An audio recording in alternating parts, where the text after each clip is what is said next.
How did a poor farmer boy who also served time in prison create an imperium with a net worth of $280 billion? A new Lamborghini sports car typically costs just over $200,000, not something everybody can easily afford.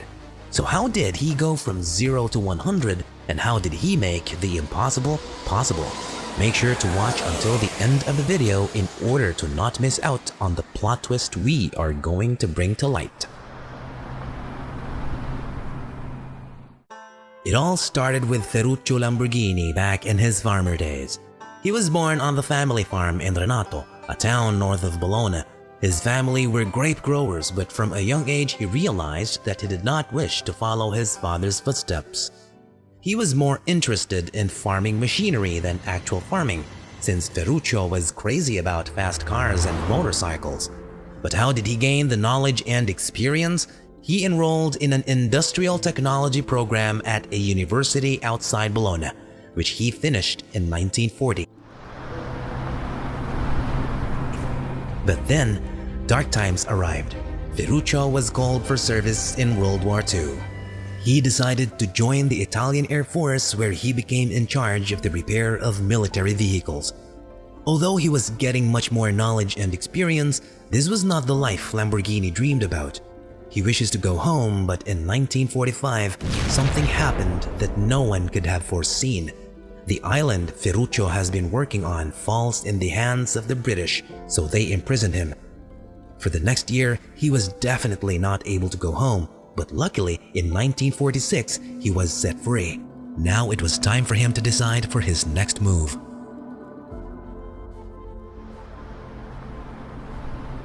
Ferruccio was figuring out his options. Because of his previous work, he had a thorough understanding of farm tractors and military equipment. Therefore, he believed that figuring out how to combine the two was essential.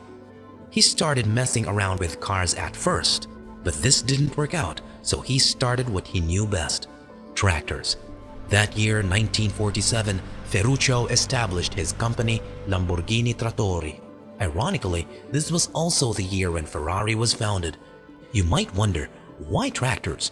Well, Ferruccio noticed a shortage of agricultural equipment for farmers. Due to this, he began acquiring and recycling military vehicles. He expected to make losses first, as it was his first company, but the opposite was true. In the beginning, he only produced one tractor per month, but after a few months, business was booming. So he increased from producing one tractor per week to more than 4. After more success and growth, the company opened a new tractor manufacturing facility in 1956. Because of how well his business was doing, he grew it and began producing air conditioners and heaters for buildings.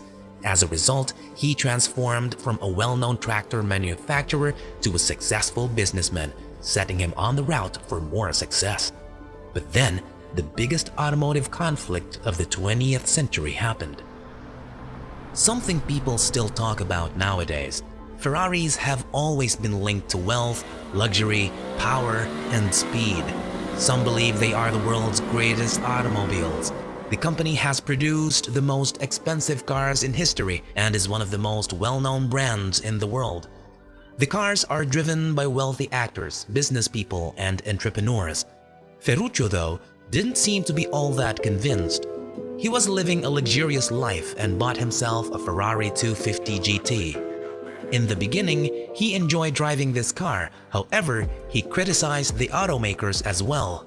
He once remarked that although Ferraris were amazing cars, they were also too loud and aggressive. He even described them as repurposed race cars with poor interiors at one point. Then, everything became even worse. Ferruccio experienced several times that the car was having clutch problems, even after getting the car checked up by Ferrari's garage. He decided enough was enough because it kept happening. He sent one of his tractor mechanics to look into the problem, and what they discovered was shocking after the engine disassembly and transmission. The mechanic saw that the clutch on Ferruccio's tractors and the clutch on the car were identical. Although this clutch was a common feature of more cars at the time, it was also a clutch that was easily available for purchase. This finding did not at all please the wealthy tractor maker. He understood that he was paying 100 times as much every time he purchased a clutch. It felt like a stab through his heart. He couldn't understand why somebody would operate such a high-end vehicle with a poor clutch. He decided to visit the Ferrari site and discuss his results with Enzo Ferrari, the company's creator. But guess what? This initial interaction was ultimately resulted in the historic Lamborghini-Ferrari collision. The story has been told and retold numerous times since Enzo and Ferruccio met. Since the major characters of the story are long dead, we can only rely on one man who claims to know the complete truth. The man, Valentino Balboni, says he was very close to Lamborghini due to his 40 years of service to Lamborghini. According to Valentino, his boss Ferruccio Lamborghini started the dialogue between him and Ferrari with the following statement: "You built your beautiful cars out of my tractor components. How can you call yourself a luxury car brand?" Enzo Ferrari reacted violently and uttered something along those lines: "You shouldn't complain about driving the most luxurious cars in the world when you work with tractors and are just a farmer." Enzo expressed to Lamborghini that Ferrari should manage the automobile industry because he was just a tractor manufacturer and should stick to producing agricultural equipment. Naturally, this infuriated Ferruccio even more, and he replied by saying, "I am a farmer, that is true, but I'll teach you how to build sports vehicles from scratch to show you what a good car should look like." This was the beginning of the end for Ferrari. Ferruccio was so furious that he decided to build the best sports car ever, the Lamborghini. He formally established the automobile manufacturer in May 1963 in a little village. Ferruccio put much pressure on the factory's construction since he had to prove himself to be better than his biggest competitor, Ferrari. So it was completed in just 1 year. He immediately began searching for the best team members, even enlisting several Ferrari ex-employees, including Giotto Bizzarini, Franco Scaglioni, and Gianpaolo Dallara. What had to be done was clear: create an extravagant, powerful GT capable of at least 240 kilometers per hour. The Lamborghini 350 GT was the outcome, and after collecting several data, it was clear to Ferruccio that his Lamborghini outperformed Ferrari. Ferruccio was euphoric and proud because he kept his promise to himself. He confirms the statement that if you believe in yourself, everything is possible. But how does the story end?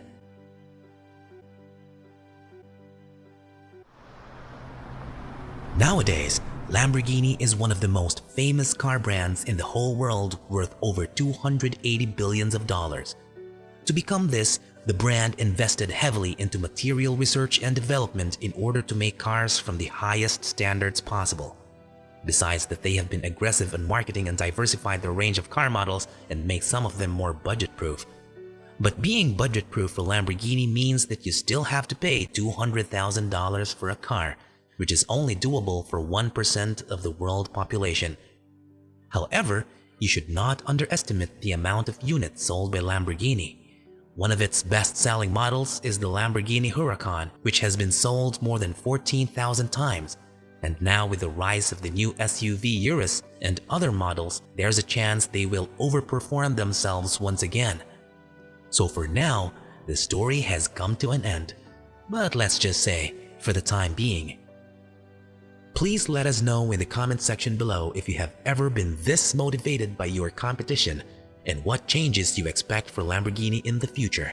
Don't forget to subscribe to our channel to see more. Also, put on your notifications because we will be back sooner than you think with another amazing story. Till then, take care.